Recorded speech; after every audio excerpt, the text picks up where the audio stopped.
Namaskar. Wish all my viewers a very, very happy Independence Day. Today, my editorial, I'm going to talk to you about two stories. Two stories and one moral of the story. That's what's my editorial going to be today. Let's get right into the show. So my first story opens in Rawalpindi. This is the barrack cantonment near military lines in Rawalpindi. The occasion is Barakhana. Barakhana is a party in military lingo. It's the Barakhana of the Muslim regiment, 2nd Cavalry. And the occasion is that the Muslim soldiers are bidding their Hindu and Sikh colleagues farewell. The year, like I told you, is 1947. The next day, the Hindu and the Sikh soldiers are coming back to India from Pakistan. The commanding officer of 2nd Cavalry was this gentleman called Colonel Muhammad Idris. Colonel Muhammad Idris was their commanding officer, and these people had fought together in the Second World War. So, as the evening progressed, a lot of them got very emotional because they were almost like brothers. And that's when Colonel Muhammad Idris walked up to the stage, to the podium, and he said that whatever happens, wherever we go, we shall remain brothers because we have spilled our blood together. Nothing can take us apart. Nothing can take us apart. We are like brothers. Now another very interesting incident happened during that same Barakhana or whatever party. You see, the Pakistan government had ordered Muhammad Idris to ensure that he collects the weapons from the Sikhs and the Hindus before they leave Pakistan. So he was supposed to take all their weapons. Colonel Muhammad Idris went against that order. He went against that order and he said that these men are soldiers. They came here with arms and they will leave here with arms. Now, I tried a lot to figure out if Colonel Muhammad Idris was penalized for that. Did he go through a court martial for that, or whatever happened to him? I tried to research a lot. I couldn't get much of results. If somebody knows, please do write in the comment box. But he didn't allow his men to go unarmed. And you know what? That decision of his saved lives. Because this same 2nd Cavalry was raided on. They were attacked by the Muslim League National Guardians. These Muslim League National Guardians, they attacked their train, and had these people not been armed, they would have died. They would have not reached India. So that was one story from Pakistan. My second story starts in India. It opens in India. In Delhi, Imperial Delhi Gymkhana Club. Imperial Delhi Gymkhana Club.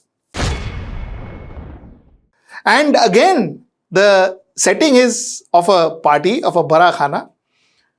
This time the commanding officer is Brigadier Karyappa. And he is bidding farewell to his Muslim colleagues, men and officers.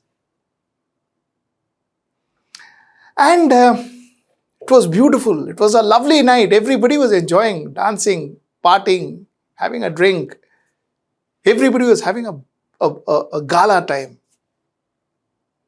And you know, while they were partying, in their minds, they were never partying. Like in Pakistan.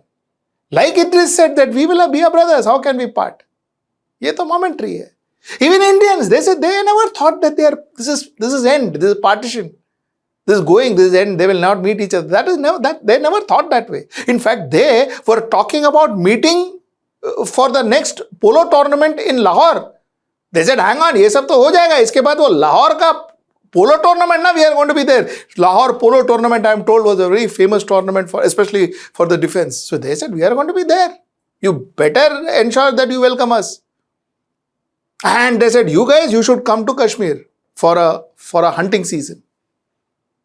So they promised each other that you come for polo match, we'll come for hunting match, and that's how they parted.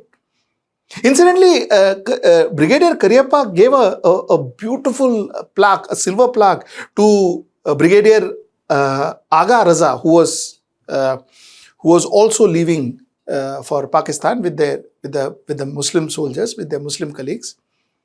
And it seems that the way the entire event went off, it was so ceremonial, and they finally walked out according to their ranks, and it was a beautiful moment. And of course, there too, teary eye. There too, thinking that theek hai, the country parted, but again we are brothers. We'll meet again. The unfortunate part? The unfortunate part is that they didn't meet in Lahore for polo match. Neither did anybody come for the hunting season in Kashmir. Nothing of that sort happened. They met each other in aiming guns at each other. That's how they met. क्या सोचा था और क्या हुआ? Okay, these are the two stories I wanted to tell you, and now I want to tell you the moral of these stories. The moral of the story is very relevant to today's India. You see, the decisions politicians take, for that minute it looks brilliant. In fact, you revere those politicians for those decisions that has been taken. It looks so heroic. It looks so good. But political decisions taken today, the ramification of those political decisions happen after 5 years, 10 years, 15 years, sometimes 50 years, after 3 or 4 generations, or after a generation. Political decisions normally doesn't reflect there and then. आज decision लिया, कल से problem चालू. वो नहीं होता है. Normally it doesn't happen that way. If I take a decision today, I take a political decision today, it is not necessary that, that particular, in his or her regime, the leader's regime, that political decisions, the ramifications of those political decisions are seen.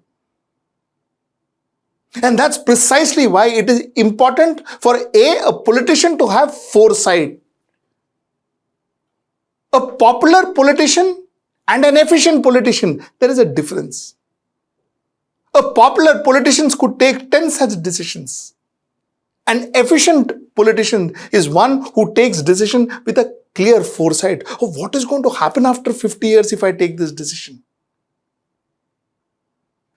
And to have a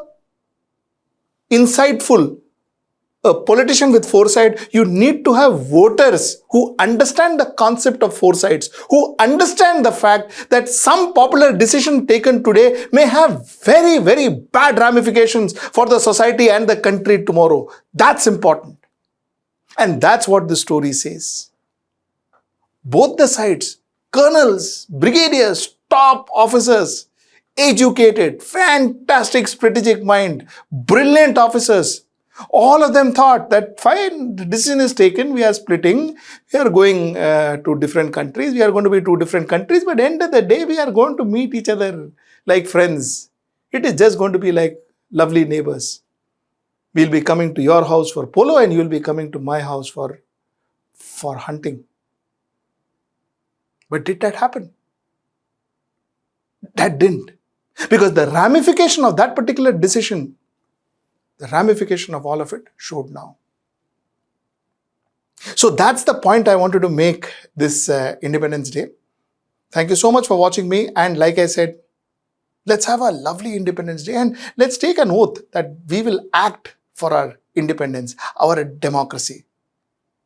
We will strive to be an example to the world. And next time, when we see a decision, when we make a decision, or when we see our favorite leaders making decisions, with them, we need to also think, what is the future of that particular decision? And what happens to that decision in the future? Because that's going to make a huge difference to your future and mine. That's the point I wanted to make. Till I see you next time, that's tomorrow at 10 p.m. Namaskar.